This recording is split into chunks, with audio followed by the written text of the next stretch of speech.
to yet. So I'm Georges Medts, or George if you wish. I'm a scholar from France, aspiring scholar from France, PhD candidate at the Aix-Marseille University, and my research is about self-representation in indigenous cinema from the territories of the United States and Canada. So in my research, I'm working on the movie I will be presenting today, which is Naturally Native, directed by Valerie Redhorse and Jennifer Wynne Farmer. So Naturally Native is the first feature-length film written and directed by a Native woman and funded by an indigenous tribe. It is the Picard tribe. It has been released the same year as Chris Avery's well-known film Smoke Signals. You've probably seen before. If not, I highly recommend it to you. But it's Naturally Native has been remaining more confidential because of the lack of support and wide distribution. It portrays successful Native Americans while placing Native American women at the center of the story. So, performing the lead character, Redhorse stands on both sides of the camera to portray Native women through self-representation and presents the female perspective on Native ideals and experiences.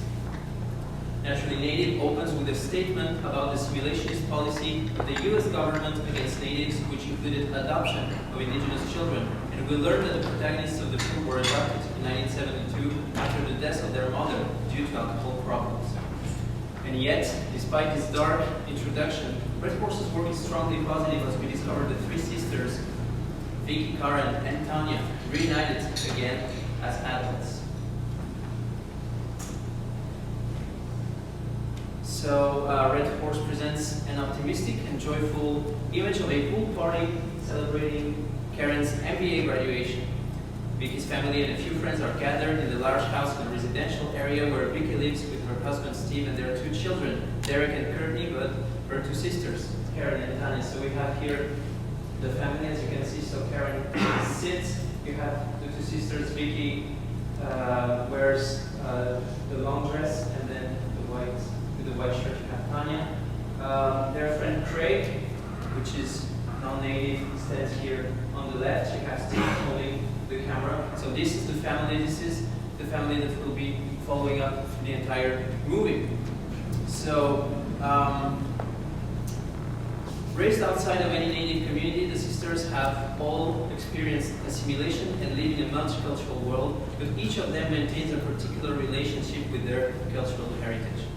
Thus, if Karen has easily conciliated both cultures, Tanya, the youngest, seems ashamed of her Native heritage and dreams of escaping her indigenous condition through a mixed relationship and maybe marriage. It is quite clear, on the other hand, that Vicky carries deep Native pride. So the idea of using traditional knowledge, which is the underlying theme of Naturally Native, emerges in the same scene when at the pool party, Craig hurts his hand and Vicky treats him with an ointment made by her with plant she grows, as she explains, in a small plot she rents next door. Her friend thanks Vicky and compliments her on the effectiveness of the product, suggesting that she should market it. Encouraged, Vicky decides to embark on this business, especially since she has kept a notebook, an inheritance from her biological grandfather, which contains all indigenous recipes for cosmetic and health products. The fact that a woman is the keeper of this knowledge highlights the role of women in the preservation of ancestral knowledge and in Native leadership. So Vicky engages her sisters in her project, aware that they all need to find a meaningful place in society. It's also a way of finding some source of empowerment as well. So presenting the family, Vicky is depicted as a loving and devoted mother, and so she is also shown in her strictest intimacy. We see the couple of strictest intimacy, and it offers an image of Native people and their humanity. At the time the film was released, we didn't have much, recognition of all the issues that we had at that time. And so, showing this, the film was actually putting anything possible to teach people about different conditions. And so, focusing here on their intimacy, focusing on Vicky's body, Red Horse insists on representing the beauty of native bodies in order to challenge the negative image that natives have had on themselves following decades of oppression. So for Red Horse, regaining self-confidence is paramount in native decolonial agenda. So while Steve is worried about alcohol consumption because Vicky's mother died of alcoholism, his wife rebels against the stereotype of the Native American having a problem with alcohol. So finding herself alone at home, she opens a bottle of wine, but unable to stop drinking, Vicky ends up falling on her bed. This interior scene is intertwined with a much more dramatic scene of Tanya's assault after dinner at the restaurant. We'll talk about that in more details in a minute. She goes on a date with a man met on social networks. And so another sequence is, in contrast, a shortcut of Karen and Craig dancing on the land, a land that Craig actually owns. We'll talk about that later too. So the juxtaposition of images of drinking, sexual assault, and land alludes to some harmful and entering legacies of the indigenous past. And thus the film unveils an interplay between everyday life and the broader political issues. So now, if we go into details for those scenes, so Vicky only dares to drink and wear a black dress when she is alone, and as the scene suggests, that damaging lack of self-confidence inherited from the past is somehow linked to the problem of alcohol consumption. So that's one issue that we mentioned. The other one is the dinner, the date, during which Tanya's date calls her, quote-unquote, my princess, but also, quote-unquote, my Pocahontas. So once outside in the parking lot, as the young woman does not respond to his advances, the man assaults her verbally and physically, and Tanya is then taken to the hospital. So thus denouncing the idea of the woman object linked to the image of what we mentioned earlier, the quote-unquote Indian princess dedicated to the white man and inevitably destined to give herself to him, Naturally Native joins the activism which for years has been alerting about violence against indigenous women, which is one of the most worrying problems for Native communities and for North American society, since indigenous women are more likely to experience assault than women of other ethnicities. So now if we move on to the other scene, so unlike the so-called quote-unquote Native princess, the character of Karen does not perish as a result of her encounter with the white man, which is portrayed by the family's friend Craig. So it is instead Craig who adheres to their project, and we can see them walking on the land looking for medicinal plants and dancing. Moreover, Craig's offer to let the sisters use the land he legally owns could be seen symbolically as a return of the stolen land to Native people. So the film offers Red Horse the opportunity to confront a range of problems which natives face in their everyday life. Moreover, Red Horse uses visual sovereignty as strategy to denounce the persisting racist imagery, such as sport mascots. A scene in Naturally Native explicitly shows how these images are perceived by Native Americans when Vicky's son Derek comes down from his room wearing a tracksuit decorated with a school team mascot called Fighting Indians. Vicky gently explains to him why he should not wear this garment. Quote, "We don't look like that, do we? It hurts us. It hurts your mommy and your daddy and all of us." So by informing the unfamiliar viewers with the problem and at the same time taking a position in the public debate on the subject, the director makes her message understandable and effective.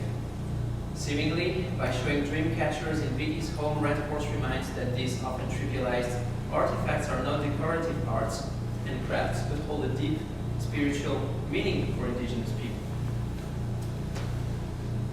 Not less harmful is the appropriation of indigenous cultural practices denounced in the film through the character of Madame Celeste, which you can see here in the middle of the screen. So she's a white medium who pretends to help people spiritually in an indigenous way, having been quote-unquote Indian in a past life.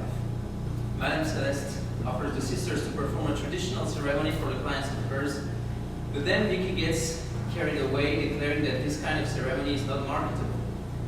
The character of Madame Celeste represents the non-indigenous people who appropriate and exploit indigenous culture by using native artifacts and symbols in a misused and inaccurate way, thus dismissing indigenous culture and perpetuating the cycle of oppression. Again, in relation to their native identity, another potential investor does not engage because the sisters are not registered by the Bureau of Indian Affairs according to the blood quantum requirements. Karen tries to explain that they were adopted, but Vicky loses her temper, evoking the World War II Holocaust when Jews were categorized the same way through the racial marker of blood. Then the man suggests that the product could be sold as Hispanic, typically Hispanic instead. And at this last offer, which denies their indigenous identity, Karen leaves the room stipulating, quote, "We're not Hispanic," end quote. Thus, Red Horse addresses the contentious issue of blood quantum and the various means employed to erase native identity. By way of contrast, at their third appointment, Red Horse's protagonists meet a man who sees them as native first and foremost. But as he explains, his company opposes gambling, and since their tribe operates casinos, he denies the law. So naturally, Native denounces the obstacles and the difficulties that the protagonists encounter in their effort to undertake in a society shaped by the white man. Eventually, the three sisters find support from their original community. On the road to the reservation, they stop and pray, as you can see in the picture here. And once in the Viejas reservation, they receive a warm welcome. A man named Charlie, the museum curator, makes them visit. They are surprised that he knows their family. He says ID numbers are not required there, as they are one family. The film ends with a party that brings all the characters and their community together on their land, thus sending a positive and optimistic message. Despite the efforts towards acculturation and assimilation, the desire to preserve the knowledge of their ancestors helped them project themselves into the future, beginning with photographs of the children and ending in the Museum of the Viejas Reservation, where the curator shows Vicky and her children photos of their family. So Vicky has a discussion with her daughter. She says, quote, "These are your great-grandparents," end quote. And her daughter curtly replies, "Wow," quote, "wow, I didn't even know I had any," end quote. Thus, the circle of life regains its harmony, and therefore the story of the three sisters represented in the film is a story of survival. The film suggests that despite the difficulties and administrative obstacles, the efforts and perseverance of Native Americans can be fruitful. As the photo shoot for the promotion of their brand, we understand the sisters are in control of their image, as well as their professional and personal life, and their story is a story of success. Delicately, Red Horse touches on the issue of land appropriation by representing non-native property on the land, with allusions to wasted land and loss of knowledge. And yet, there is a promise of a future in which the land and its knowledge could be used in a meaningful way through cooperation, since we see Karen and Craig dancing on the land. However, in the lessons of the film in the Tribal Museum, through the archives shown by the curator, the director reminds the bloody history of the stolen land. Then we can say that, moreover, Vicky's garden, in which she grows the plants, could be seen as a microcosmic example of the continent's need to reassess and preserve indigenous knowledge in the midst of the current environmental crisis and its imperatives. So, ultimately, Naturally Native is a bright and optimistic narrative that supports and imagines a future for indigenous people. The idea of producing and selling health and beauty products is rooted in a knowledge from the past, which the protagonists use to create something new adapted to the present day needs, and therefore is definitely turned towards the future. Showing Native culture as the material from which creation arises, Naturally Native illustrates how art can open up a space of sovereignty in which environmental issues and self-determination meet. So, that is it. Thank you very much for your attention. For opening up the discussion and questions. Yes. A couple of questions to get us started. In which part of North America and the US as it's set? And then the second one, I wonder if there's a symbolic code in the film about the three sisters being like corn, beans, and squash growing from the same land and nurturing each other. So it is set in Southern California, in the region of Los Angeles, so in Los Angeles County.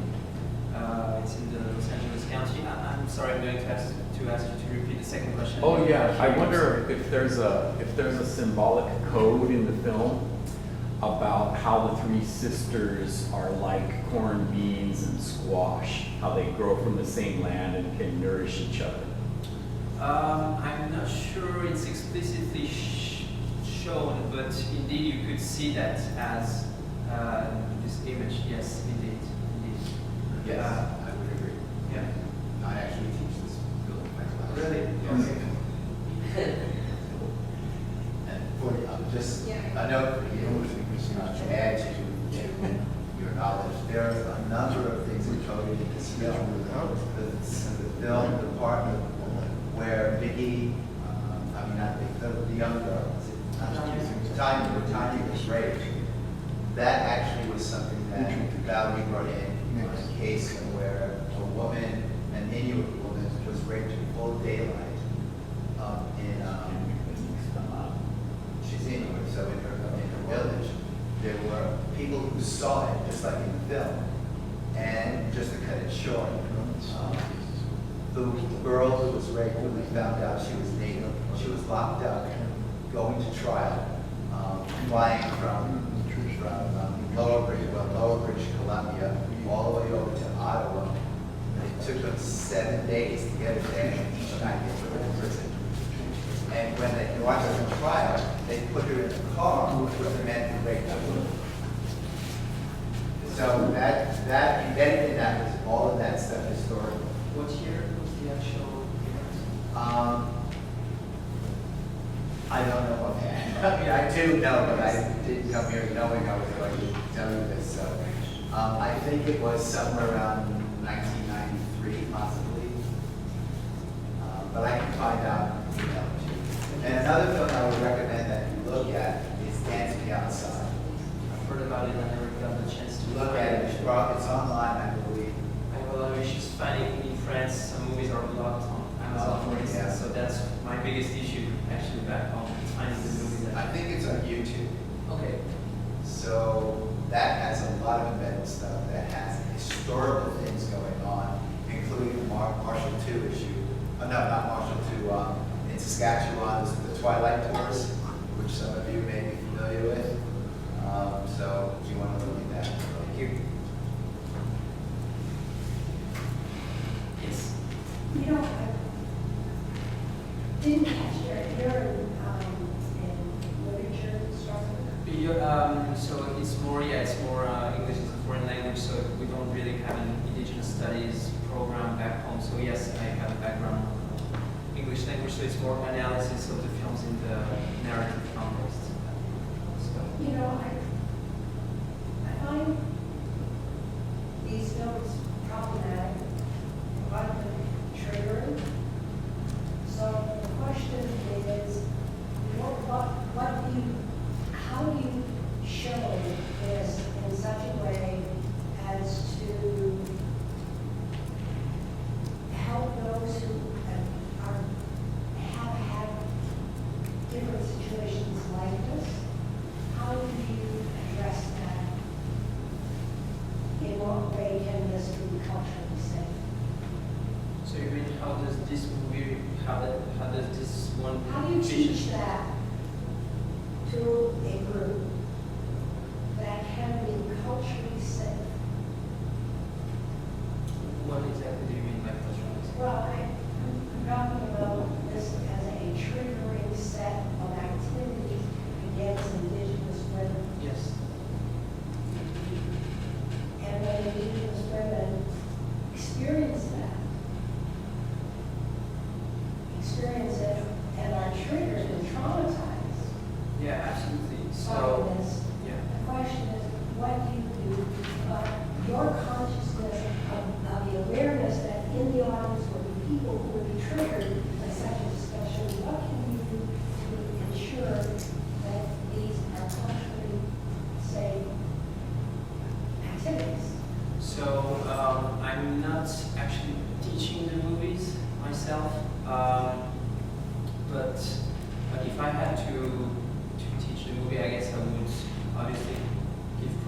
warning and then just asking people to see it in a way that it's, as we said, inspired by true events, inspired by things that actually happen. Try to see it in a way that it's something that we want to remind people that it's happening. We want to remind people that it's happening and that it's still happening. Even though the movie came out 20 years ago, it's still happening. It's something that's still relevant, and it's not an easy movie to watch, as you saw, because of some scenes, but still, you want to remind people. And what I like with movies is that it's really visual. I think it's Sterling Harjo, director Sterling Harjo, I think he said that he liked movies because it's what's, to him, what's closest to the old culture. And I think that movies are a great way of showing visually what it is to make people understand what it's all about, what are those issues that is happening to people. And obviously it's not easy when it comes to movies because some scenes might remind the people of something they might have gone through themselves. But yeah, I think this consciousness comes to showing those movies and really trying to, of course, accommodate people the best you can with the things you show, but then still encourage people learning through watching. Even it's fiction, it's like inspired by true events, so it has, it's a story, and as all stories, it has something to say. So I guess it would be a way of coming towards the issues. If that, I'm not sure if I answered your question. Well, I think you did, but at the same time, recognize that this is a 20-year-old movie. 20 years, a lot of things have changed. And the discourses and the pictures of indigenous people and women, culture, and so on, changed by virtue of indigenous people's own experiences. So it's important to make sure those things that are presented because an awareness of what it is 20 years ago, things were like it, and the power depictions, men and women, and so on, are important to understand and take account. And it really is, it's also about accountabilities, taking accountability yourself to what it is it shows and who might be in the room, even when you don't think they are. Thank you.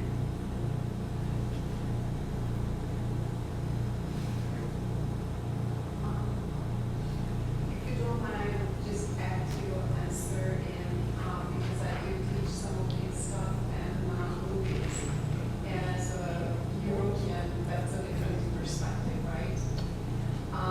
So within American studies, US and Canadian studies, we do have some courses that describe multiculturalism and movies, through movies, for instance. So we do teach, for instance, similar movies as well as a stereotype of what happened to women on the US-Mexican border, as well as, for instance, Fresh, which is also takes place in LA, and there is a similar scene of raping or abuse, which is highly racialized. So what we do with methodologically is that, first of all, we ask students to read and explore historical context and also ethnic and racial context. And then watch the movie and give them some clues what to observe. Because at the bottom line, many of the students and myself would make a statement like it's like the scene of being or the situation of being abused may apply to you and me equally without any racial kind of difference, which often happens to us as women in anywhere in the world, basically. So what we try to do, I try to give hints about in what sense Native American women and women on the borderline are more apt to, for historic reasons and for colonization and for all that imprinted, why are they more apt to, and what about the systematic reactions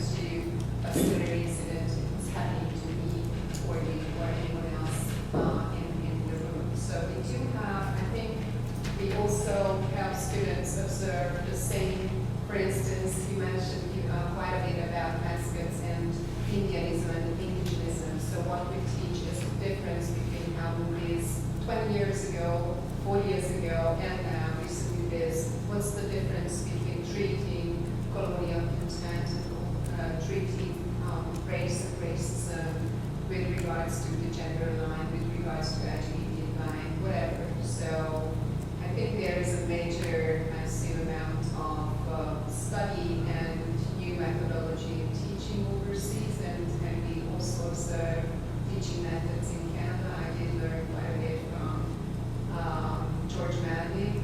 He's worked for Calgary University Canadian Studies and Film Studies in particular, and participated in one of his workshops for that. So what I'm saying is that a lot of faculty and academics have open minds and do take this aim of kind of collecting information from students that enable them to make decisions critically and not to take whatever is given in the media or, you know, in politics or whatever about staying American women or any women, anybody in the world. If you don't mind that, I am. No, thank you for adding to that. Yeah, thank you for the clarification. Yes, indeed, that's how it is. I'm going to do a sidebar to this. 2020, right, well, 2019, in the academic year, the history department put on their website a picture of, I don't know who the guy was, but some European back in the 1700s coming to the shores of North America, Indians bowing down to them, and they said the discovery still continues. This was 2019, a history department. It was the introduction to a intro-level history course, and the canvas or Google page had a picture of Christopher Columbus coming up on the shore, and it said, yeah, the caption said the discovery still continues.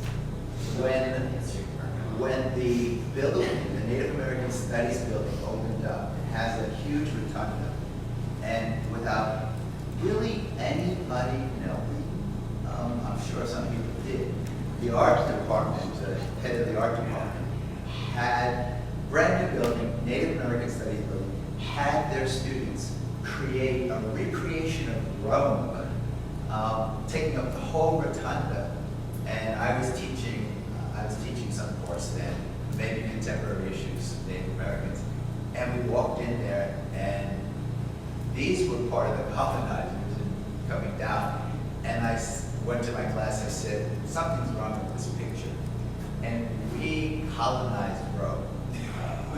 We went out and we made photographs of land for sale in Rome. We had jumps, and they took the whole thing over, and had pictures of it. There was an outrage going on. It's like, what right do you have to do this? That's what visitor called surveillance. Yeah. And as I said, students, we need to do something about this. And so we decided to colonize Rome.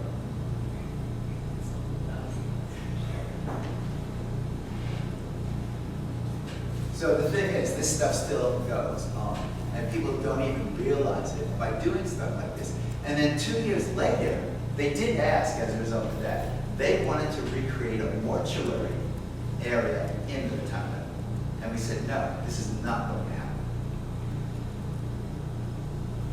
And it didn't. So people don't realize that these things continue. I could go on, but I won't. I mean, there's more and more that I teach. And yeah, and I frequently say, I don't withhold the names of the guilty to protect them. I often say that in class.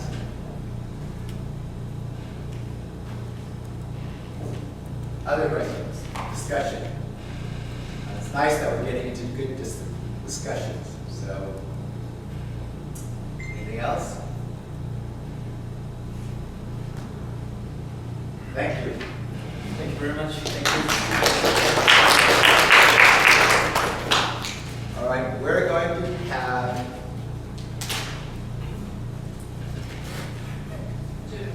Judith, my friend. I'm working with a headache here. Judith, give her talk after lunch. I actually was supposed to end it today. I'm not sure how that got mixed up. As the organizer, for the day, I'm the last invited speaker. So I invited myself. So that's why I was supposed to end the speaking thing because I have a little longer time. Do you want to swap and start, do you want to swap and start after lunch? No, the reason why I'm ending it is because I have slightly longer time as an invited speaker. As an invited speaker. That's favor. So, Well, I was saying that I'm paying for half of this. I figured I could be an invited speaker. yeah. So that means there's a lot of stuff I could say, and I had actually written 10 pages that I was planning to read, and then I started cutting it down and realizing, oh, I'm actually writing for the publication, not for the talk.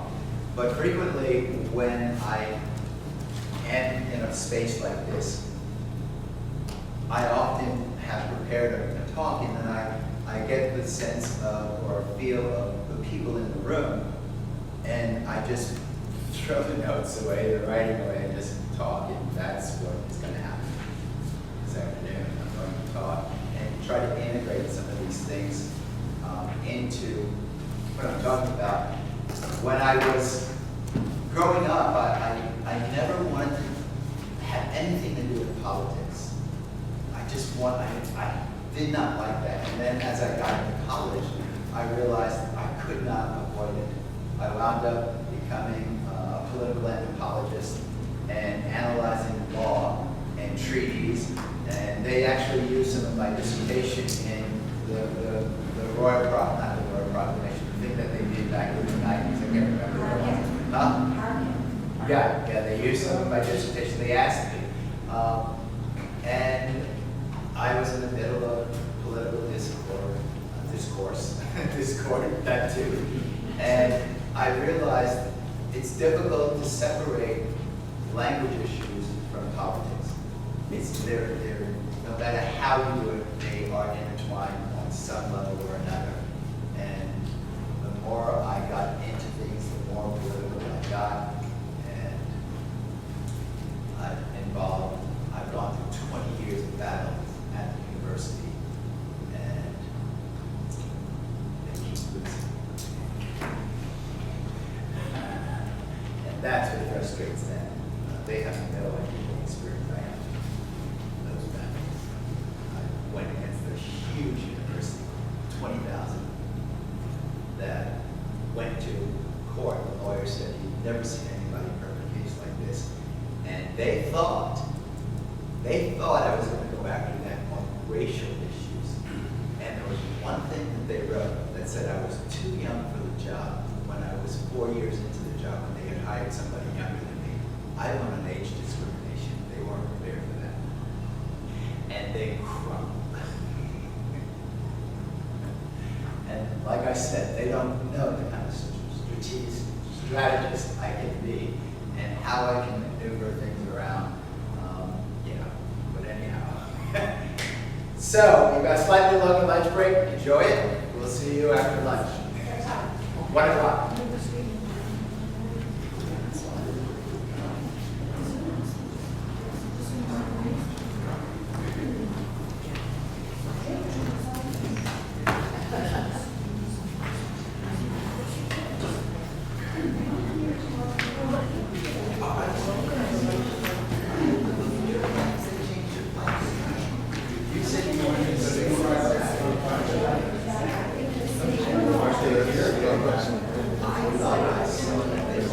Subway. Yeah. Easy to go for a walk. Yeah. Right across the street.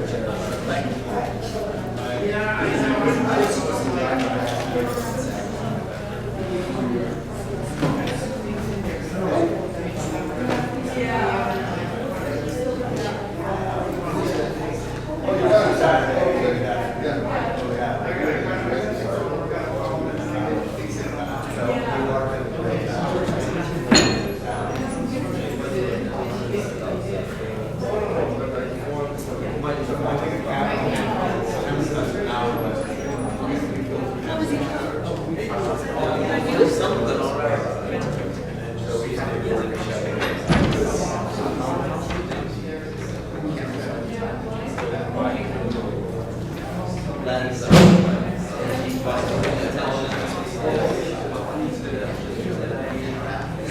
He's on pause. Can you turn, Is can it you off? flip that screen down, because it's filming still? Yeah, just flip it in. Thank I was you, what? sir. I thought it was Oh, Still red. no, the top part too, push that down and push it forward. forward. Yeah.